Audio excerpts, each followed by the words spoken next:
जय एस्ट्रो पाठशाला में आपका स्वागत है। आज हम बात करेंगे पुष्य नक्षत्र की। यह सौरमंडल का 8वां नक्षत्र है।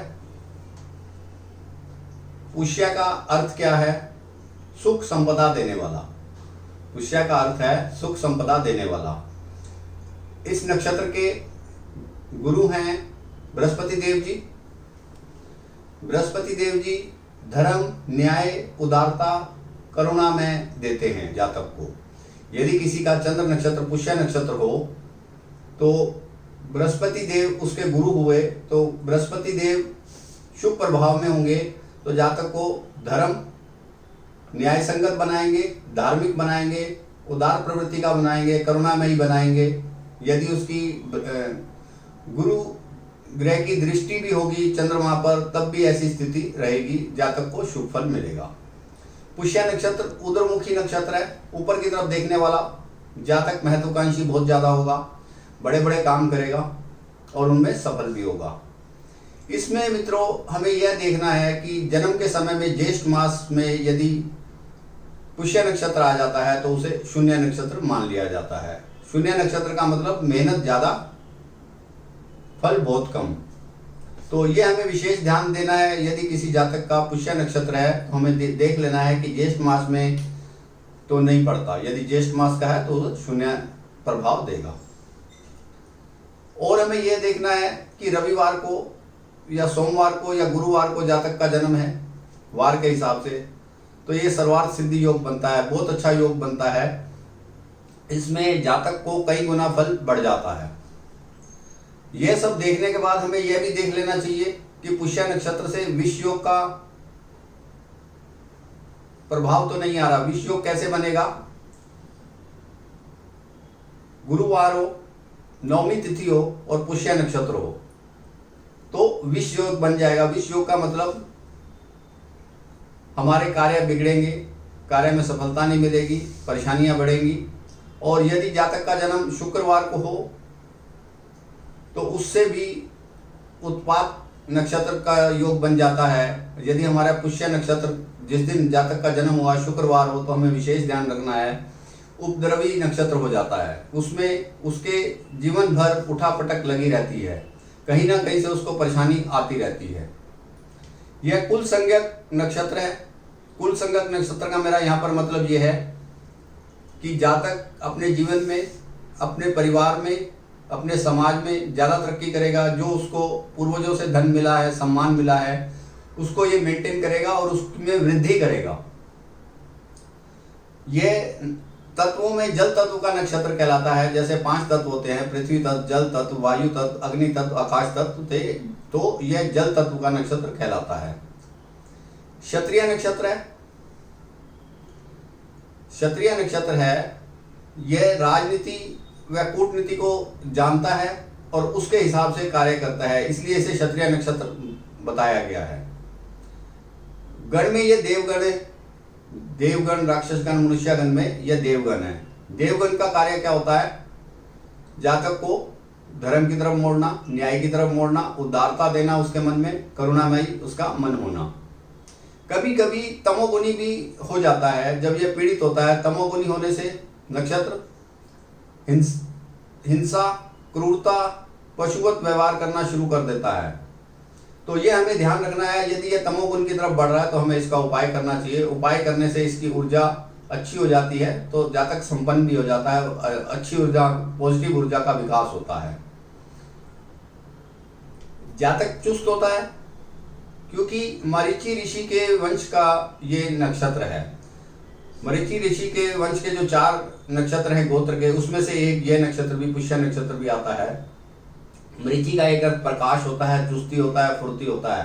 तो जातक फुर्तीला होगा, सोच समझकर काम करने वाला होगा, हल्का फुल्का कार्य करने से ही उसका प्रभाव उसको अच्छा मिल जाता है क्योंकि उसमें चुस्ती बहुत होती है, प्रकाश की तरह उसमें स्फूर्ति होती है। पित्त प्रधान नक्षत्र भी है। ये पुरुष नक्षत्र है लेकिन इसमें गुण सारे स्त्री नक्षत्र वाले हैं। कहने को ये पुरुष नक्षत्र है लेकिन इसमें गुण ज्यादातर स्त्री नक्षत्र वाले हैं क्योंकि इस नक्षत्र का स्वामी शनि है। शनि नपुंसक ग्रह है। नपुंसक ग्रह के अंदर दोनों गुण होते हैं, पुरुष के भी और स्त्री के भी। अब हम इसके अंगों की बात कर लेते हैं। इससे चेहरा देखा जाता है, छाती देखी जाती है, जातक की छाती चौड़ी चौड़ी होती है, मातृभक्त है ये। यदि पाप प्रभाव में हो जाता है तो आलसी हो जाएगा जातक, उसकी छवि धूमिल होने लग जाएगी, कपटी हो जाएगा, प्रपंची हो जाएगा, निर्दयी हो जाएगा। यदि उसमें तमोगुण बढ़ता है तो ये उसमें सारी चीजें आनी शुरू हो जाएंगी। तो इस प्रकार हमने देखा कि जातक शुभ प्रभाव में कैसा है, पाप प्रभाव में कैसा है। अब हम इसके चरणों की बात कर लेते हैं कि कौन से चरण में ये क्या प्रभाव देगा। पहला चरण इसका सिंह नवांश में पड़ता है। इसका देवता स्वामी गुरु और गुरु के मित्र सूर्य है। जातक धनी, दयालु, परोपकारी होगा। दूसरा नवांश बुध का नवांश पड़ता है। पहले नवांश की डिग्री रहेगी पुष्य नक्षत्र की 3 डिग्री 20 मिनट से लेकर 6 डिग्री 40 मिनट कर्क राशि में, और दूसरे नवांश की डिग्री रहेगी 6 डिग्री 40 मिनट से लेकर 10 डिग्री कर्क राशि में। तीसरा नवांश इसका 10 डिग्री से लेकर 13 डिग्री 20 मिनट का होगा। यह शुक्र के नवांश में आएगा। तीसरा नवांश शुक्र के नवांश में आएगा। उसमें जातक को यदि बुध, शुक्र और शनि का प्रभाव अच्छा मिल जाता है तो जातक हंसमुख होगा। मैंने दूसरे नवांश के बारे में नहीं बताया, वो भी मैं बता देता हूं। दूसरा नवांश जो होगा बुध का नवांश हुआ, जातक लोकप्रिय हो जाता है, बुद्धिमान होता है, दयालु होता है, सिद्ध पुरुष हो जाता है, दिव्य शक्ति उसमें आ जाती है यदि वह बुद्धि से कार्य करता है। अब हम दूसरे के बाद तीसरे की बात कर चुके हैं, चौथे नवांश की बात करते हैं। चौथा नवांश का स्वामी मंगल, और यहां पर यदि गुरु का शुभ प्रभाव हो तो जातक में देविया गुण काफी आ जाते हैं, क्योंकि यदि गुरु इस नक्षत्र के देवता हैं, गुरु शुभ प्रभाव में है या गुरु इसको देख रहे हैं पुष्य नक्षत्र को, तो इसमें देवीय शक्तियां बढ़ जाती हैं, तो जातक को कई गुना फल मिलता है। अब हम ये समझते हैं कि यदि यह पीड़ित हो या हम इससे शुभ प्रभाव ज्यादा लेना चाहते हो तो हमें क्या करना चाहिए। यह पौष मास में आता है, चंद्रमास इसका पौष मास में आता है। इसका जो उत्तरार्ध है उसमें पूजा की जाती है।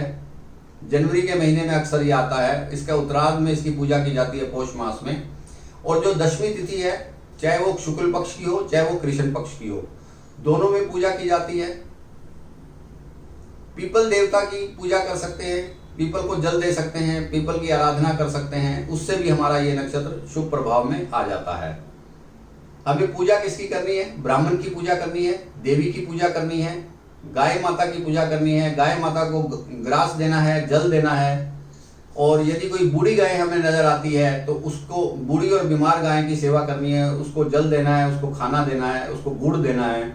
इससे हमारी पाप प्रभाव में कमी आएगी नक्षत्र के, और हमें सुख, समृद्धि, यश मिलेगा। यदि हम ऐसा करते हैं तो ये उपाय के तौर पर हम इसको प्रयोग कर सकते हैं। और जातक को यदि अपने भाग्य में वृद्धि करनी है तो सफेद, पीले, नारंगी व गोल्डन कलर के वस्त्र पहनने चाहिए, उनको धारण करना चाहिए, और ब्राह्मण की सेवा करनी चाहिए, देवी की पूजा करनी चाहिए, और गाय माता को गोग्रास देना चाहिए। यह सब करने के बाद जातक का भाग्य में वृद्धि होती है और उसके कार्यों में शुभता बढ़ जाती है और उसको कई गुना सफलता मिलती है, उसकी देवीय शक्तियां बढ़ जाती हैं, जातक का मन प्रसन्न रहता है। इस प्रकार से हम इसके उपाय कर सकते हैं। तो आज हमने बात की पुष्य नक्षत्र के बारे में। यदि यह वीडियो आपको अच्छा लगा हो तो इसे आप लाइक करें, शेयर करें और सब्सक्राइब भी करें, जिससे कि मेरा आने वाला वीडियो सीधा आपको मिलता रहे।